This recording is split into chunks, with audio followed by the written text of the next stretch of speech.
Hello and welcome to National Herald. The pandemic has hit our children hard. How can we take care of them? Policy and public discourse must listen to the distress of our children and reconsider priorities in terms of their well being. This is what Dr. Amit Sen, the Delhi based child psychiatrist, discussed in an article recently. He joins me right now to discuss the impact of second wave of lockdown on our children and community and the way ahead. Thank you very much, Dr. Sen, for making time for us in the middle of this pandemic. I want to divide this discussion broadly in three categories. How is lockdown impacting our children? What do we need to do to support them? Part two, what should policy and public discourse listen to for the sake of our children? And part three, how should we prepare for our future if there is a third and fourth wave? Dr. Sen, you write adults across the world, including India, are reporting a fourfold increase in anxiety and depressive symptoms. Adolescents and young adults in the age range of 18 to 25 are exhibiting even higher rates of emotional distress, as well as a marked increase in substance misuse, suicidal thoughts, and behavior. Please help us understand how is isolation, staying away from schools, not meeting friends impacting our children? Right. So I think it may be a good thing to start from the beginning, from the time the first lockdown started, which took us by huge shock and surprise. I don't think any of us could ever anticipate something like this happening, not least our children. So in the beginning, after the initial euphoria almost, because schools were shut and people could work from home, etc. For the first 2 weeks, people were rejoicing as they thought they could spend more family time and so on. It soon started giving way to a lot of stress and distress and a lot of turmoil at homes. Um, the reasons for those are a few that I've tried to analyze over the last 1 year or more. The first thing that happened was, of course, the disruption in our daily lives. You know, how we take for granted the simple things like, how the weekly routine of going to school for children, coming back, having their lunch and doing their homework and going to play in the fields and parks, then coming back, spending some family time, and then looking forward to a weekend where they would meet their friends and cousins or go out to places of entertainment and recreation. All those things completely got taken away from their lives. We don't, sometimes it's only when we lose something do we realize the value of it. We didn't realize how important these invisible structures are. They indeed give a sense of safety and security and predictability to the lives of children. It's like a scaffolding around them, and when that gets taken away, then beyond 2 or 3 weeks, things can get really out of hand, and it can get very frustrating and give you a feeling of helplessness. So that's the first thing that happened. The second thing that really hit us was the institutional breakdown of every institution, from schools to colleges to offices, transport system, even hospital and medical care. Everything broke down, and that again was a massive letdown of people's needs and their expectations. It also took away from people, the sense of having a role and responsibility, because a lot of the times our identity is made of what we do, whether it be being a student or a breadwinner or a homemaker. And when those things get challenged, which it did, after the lockdown, there can be a sense of confusion and hopelessness, that what are we going to do? How are we going to even define who we are or where we are headed towards? Yeah. And the third thing, of course, that happened was that all forms of recreation and fulfilling activities that we often have a choice of, like going out for a cup of coffee with a friend, or going for a walk in the park, or going to music classes or football coaching, celebrating anniversaries and birthdays, and the intimate spaces that young people share when they hang out or when they go and meet their partners. All that got taken away too, and there was a complete usurping of these choices that we have of seeking joy and meaning in life, and that gave rise to deep sense of loss and sadness and grief, and all these things together, of course, along with the threat of the virus itself, was giving rise to huge amount of anxiety and fear. And some of the fear was, of course, genuine, and because it was right there, and some began to get into our minds, and into our imagination. So it became perhaps much bigger than what the threat actually was.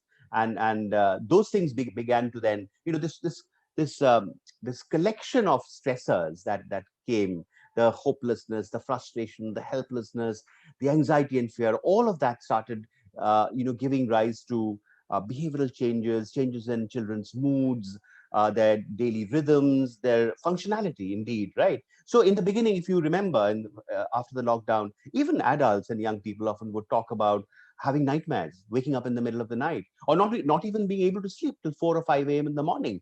And then, of course, young people started demanding a lot of junk food. Their appetites went down in the beginning due to the anxiety, and then they started seeking comfort food, perhaps. And then, of course, the screen, which became the be all and end all of everything, whether it be online classes, to your recreation, to your social contact. It was just a screen, a laptop, or a smartphone. And that then gave rise to huge anxieties in parents about the number of hours young people were spending on the screen. And indeed, it became a way not just of kind of connecting to things which were perhaps deemed useful, but also a getaway from the stressors, from the anxiety out there in the world, right?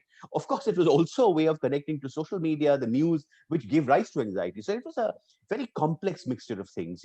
And what happened then was that children started, you know, uh, having mood swings and temper tantrums. They started becoming oppositional, would slam doors and not want to spend time anymore with the family, and eventually started having huge anger outbursts and emotional meltdowns. And what the way typically parents respond when children so-called behave badly is they want to bring things under control. So they often think that it's a matter of discipline, that if we take back parental control, then we will set them straight, or it'll help the children. What are children actually telling you right now? What do children want the adults to listen to? What are they saying? So, firstly, I think they have a lot to say, and sometimes they're so confused with their own experience. They may not have the language or words to say it, right? Yeah, and of course, what happens in a situation like this, and I want to maybe ponder on that a bit, because this situation of the pandemic is like a natural disaster, and it's unlike something like a massive tsunami or an earthquake, because those kind of phenomena, they come and they go away. It's a one-time event, and they cause destruction, devastation, and losses. And then we are, left with the mayhem to clear and then to heal from it, right? But this creature isn't going away. It just is an ongoing thing. Week after week, month after month. Now it's more than a year, and the second wave has come and hit us just when we were trying, lifting our heads, beginning to, latch on to some hope. We are beginning to normalize things again, just as we were beginning to see that light at the end of the dark tunnel. It came and hit us again and took everything away. And that kind of a experience in life is devastating. It's deeply traumatic. It's like a endemic war zone where you can never rest, where constantly you're on the vigil as to what is going to happen to your own self, to near and dear ones, to your health, to your mental health, and all of that, right? Or to school, your future. There's no certainty at all, right? So this is a deeply traumatic, kind of phenomena, which can leave very, deep-seated and long-lasting impact on people's and particularly young people's psyche. So it is like, so a lot of the things that young people are probably wanting from us or trying to say is that, take control of the situation, save us from what's hitting us, right? And the unfortunate part is, and the reality outside, the chaos outside is such that it's impossible even for an adult to say it with any degree of surety, isn't it, right? So what do we do then? How do we deal with such a calamity, which can indeed have very, very deep rooted and long lasting consequences? So what can adults do right now? Because it seems like we have been receiving many mails and many letters from our readers and viewers, and they're asking us for help. We don't have the tools, so we are asking you, what should adults do right now? Because there is isolation. Children are feeling very isolated. Parents are fighting a lot amongst themselves, apparently, Yeah. and children are getting all the more cagey about their life, and they're not able to step out. What should adults do? What should they do for themselves, and what should they do for their children?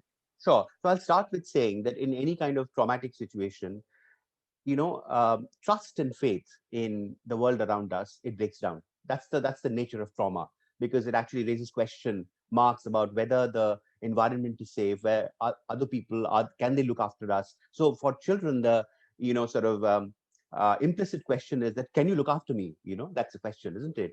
And so the first thing that adults can do is try to create a safe emotional space, right? Which means that a space which is conducive to conversations and deep listening and empathy, right? And for that, the adults first have to look after themselves. So they can't, in their own anxiety, start fighting or bring that anxiety home or keep it trapped out there, right?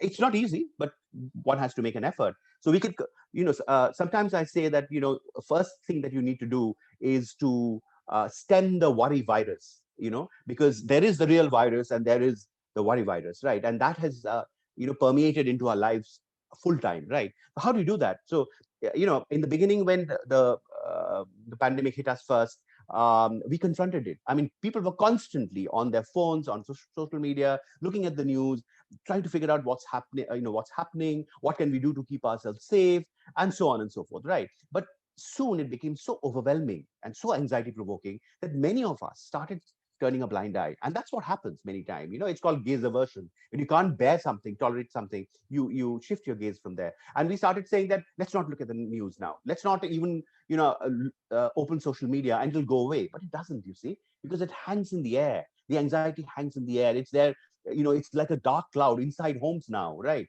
So you have to confront it in some way or the other. So the first thing I say is that, make that space where you have times in the day when you can discuss and have what I call worry breaks, and during those worry breaks, discuss what's happening, discuss what's happening in the world outside, what is the scientific information, has any family member. And right now the reality is such that anybody will know somebody, a family member or a friend or a colleague, who has got affected by it, or who might have even lost their lives. So it's important to take take stock of that, to talk about it, and mm, uh, empathize with each other, uh, speak about it in a way where we are accepting this reality, acknowledging that it is a very, very difficult time indeed, and then what we can do about it. And once the worry break is over, which could be half an hour, 45 minutes, or an hour sometimes, if there's so much to discuss, you need to shut it and then go on and move on to other things in life. And I'll come to that in a bit. So have worry breaks, maybe two, maybe three in a day, right? And some of those worry breaks could be personal, your own, and some could be with the family, with your children, where in an age appropriate manner, you can have discussions and conversations about what is happening outside in the world, and who's got getting affected, and what are you doing to keep the family safe, and how so many people have recovered, and so on and so forth. So, Dr. Sen, the next thing that I want to talk to you about, I will come back to family and the way ahead, Mhm. was policies, because you have been writing about it. And Yeah. families can only do so much, especially when the entire system, around us seems to be kind of floundering and falling apart and collapsing. However, serious, I mean, these words are extremely intense and serious words, and I want to use them carefully. But Mm. the impression that I get after hearing you is almost the same, that it's not just my feeling. A lot of people are feeling that this whole thing has collapsed in multiple ways. And we have to also build it. We have to be mindful of it, but also keep building this. What can the government do? What can other groups, we as community, do for our children, for our families? So to start with, I would like to say that even before COVID times, uh, mental health in children was one of the last priorities of the state. If you look at the budget allocation, firstly, the budget allocation for health itself is very, very low, much lower than developed countries, even lower than our neighboring developing countries, right? And within that health budget, the budget for mental health, generally mental health, is 0.05%, within which the allocation to child mental health is minuscule. So nobody is ever thinking about child mental health. People who are thinking about it, perhaps gradually, besides, of course, families and parents who get concerned about their children's behavior and mental health, are some schools, yeah, and some NGOs. Yeah, they are people, and NGOs particularly, who are working with marginalized kids like street children, or children who are trafficked, often do, um, you know, bring up the issue of mental health and are actively trying to do something about it, right? So if you look at, of course, there is policy, and there are, very good laws in our country about, the Juvenile Justice Act is very good. It takes care about welfare of children, and it is also, if you look at the structure of how that needs to be, implemented, it's pretty impressive. There are district child protection officers, there are child welfare committees that is supposed to be. But if you look at actual implementation of it, barring a few big cities like Delhi, Bombay, perhaps Bangalore, it's really highly, highly dysfunctional. They're non-existent, absolutely. Though, so the state, for instance, when the after the first lockdown, I mean, and look at the irony of it, you know, and things started opening up again by, let's say, September, October. Businesses started opening up, recreation, entertainment, the hospitality businesses started opening up, travel opened up, but schools didn't open. Just look at this irony. The abject apathy towards the needs of children, and what the closing down schools for months and more than a year can do to children never crossed anybody's mind. And or for that matter, when the second lockdown came, and across the world, all the educational boards, they canceled board exams, and they said that the evaluation will happen in this way, of people who are moving on to colleges and higher studies. And there were very, very concrete steps to it, which is very reassuring, because it gives both the children and the education system and schools a clear view of what needs to be done. But if you look at CBSE, what they did was, they said that 12 boards are postponed indefinitely, and we'll take a decision in June. How can you do that to children? Already their board exams had got postponed from March to May, which had caused ample anguish amongst them, because as it is, it's an extremely stressful year. One of the highest mental health difficulties that children face is during that year. And then you prolong it by 2 months. And then after that, you postpone it indefinitely, where children are, hoping and dreaming to go to their, colleges and move on in life. They just don't know what's going to happen to their education, to their careers, to their further education in colleges, etc. How, sort of insensitive is that? And those are things that we have to think about collectively. And this is where I think the various stakeholders, and this is where the community comes in. And I think that we as a community, and not just families, isolated families and parents, communities and neighborhoods, in parents in schools, different schools coming together, schools and NGOs and other non-government organizations working together, and then going up to the state and saying, hey, this has to be addressed. We need to be seen. The children in this country need to be seen, because if we do not do that, the kind of um, trauma and life experiences they're suffering right now could have long-lasting impact, not just on these individuals, but on the future of our country. What we'll be left with, as we did, let's say, during the partition, and a lot of what we see even today in terms of riots and paranoia and aggression towards each other, when mobs, very apparently very, sort of decent, civilized people, how they come together in a mob, and they can then, assault people from sort of, other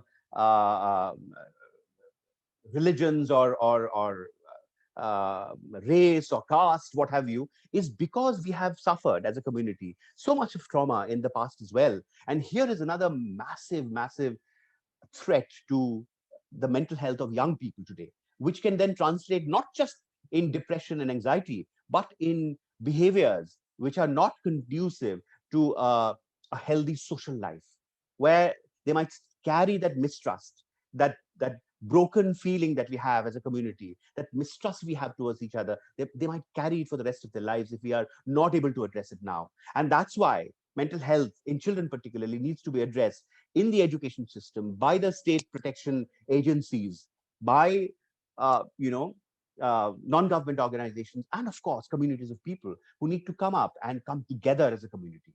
So it's about the collective. It's now about the collective, and we have to also ask very, very sort of probing questions, and questions are given, in fact, about what is success about, and what are the institutions which define that kind of success.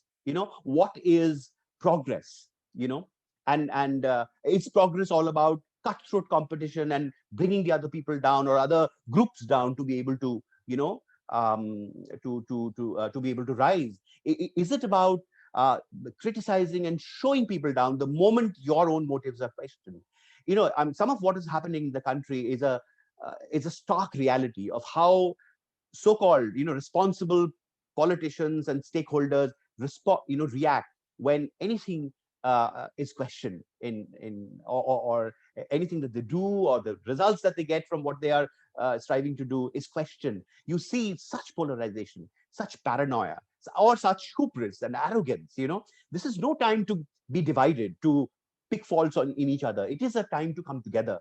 And till the time we as people, as a nation, realize that, I think we'll be doing our children a huge, huge disservice. If I may ask, what can the government do now? Because there is a talk of possibility of second wave, third wave, fourth wave. This is only the second wave of COVID-19. We are clearly not prepared right now to address the issues of our children, to take care of them in multiple ways, at least as a community and as a nation. What can we do next? I mean, if this happens again next year or whenever. Government can acknowledge that mental health problems, which manifests in various ways, including behavioral problems and so on, is a reality, and it is indeed affecting, huge numbers, millions and millions of children in our country. That's the first thing they need to do. After that, we need to think about, or they need to think about, what are the agencies and infrastructure that they already have that they can use to be able to get to the children, right? So the education system can be one. There can be an allocation of funds, of specialists, of training, of spaces in those education institutions where mental health becomes very, very central and important, and perhaps as important as rest of education. Because what is education without mental or emotional health? You can't have it. They have to go hand in hand, right?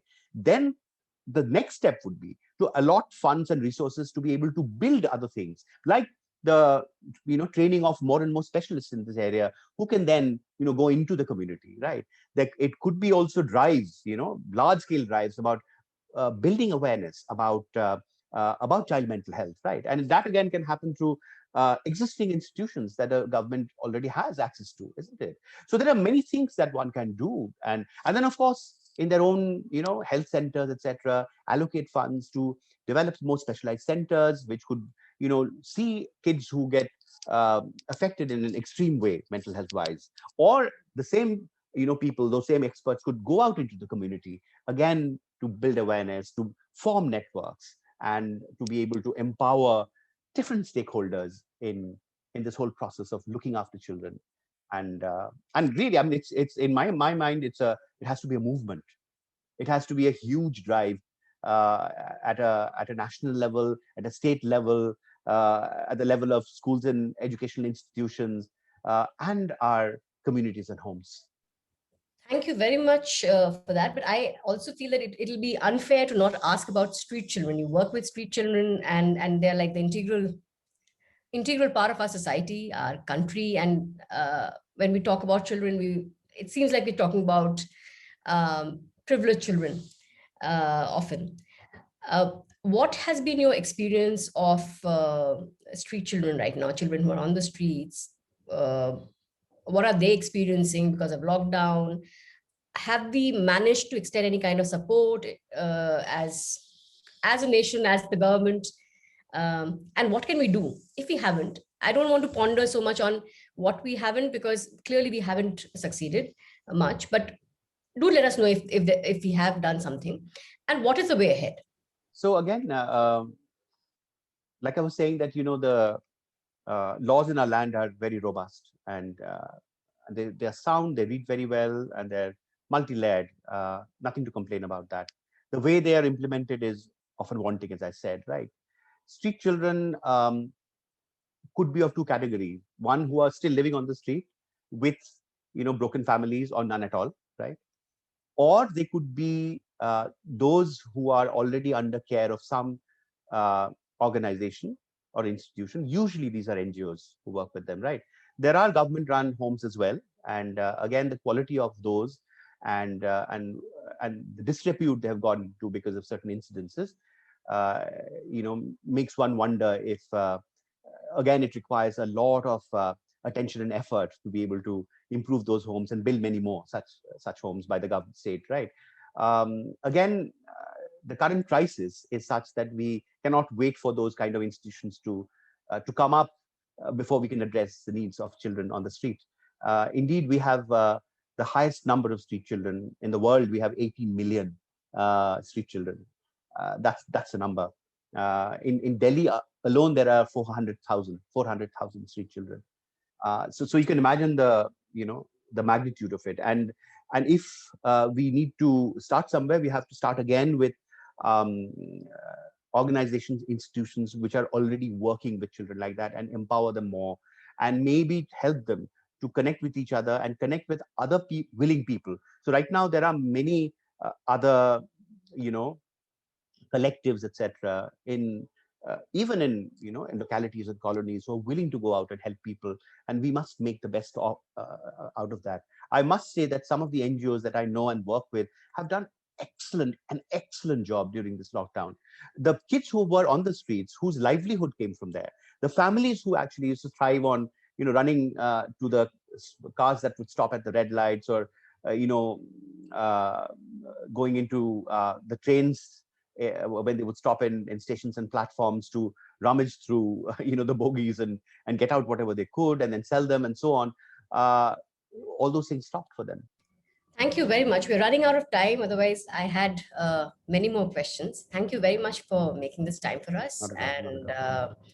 uh, just one last line that I would like you to have is give us some hope. All of this looks very grim and very overwhelming and extremely intense. Where should parents, children, the larger community look at for help and for hope? I think towards each other, to form the community.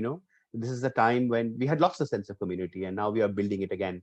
When this current second wave, you see numerous groups on WhatsApp and other social media who are trying to help each other. I think that's very heartwarming to know that people stand by each other, right? They have Many of them feel that they've been abandoned by the state, and so they have to do something on their own, which in itself is not a bad thing. I'm not suggesting that that's how it should happen when crisis hits us, right? But indeed, that's a very heartening thing indeed. I think that's something to take um, uh, take note of and derive hope from. And I think that uh,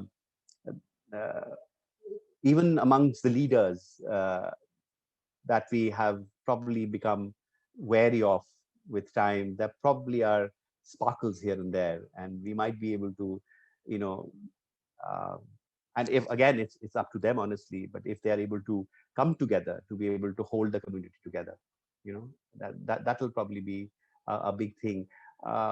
Many people in that I know are questioning the given, as I said, and are willing to look at creating a new normal, not a new normal just this is handed over to you, but creating a new normal. And that again gives us hope that sometimes when you're going through really difficult times, there are some people who stand up and say that what was happening up to now was not okay, and we need to figure out a new way of being as a society, as families, as individuals. And that's heartening. That's hopeful. On that note, thank you very much. Thank you very much. Please keep watching National Herald. And if you like the video, share, subscribe, and like.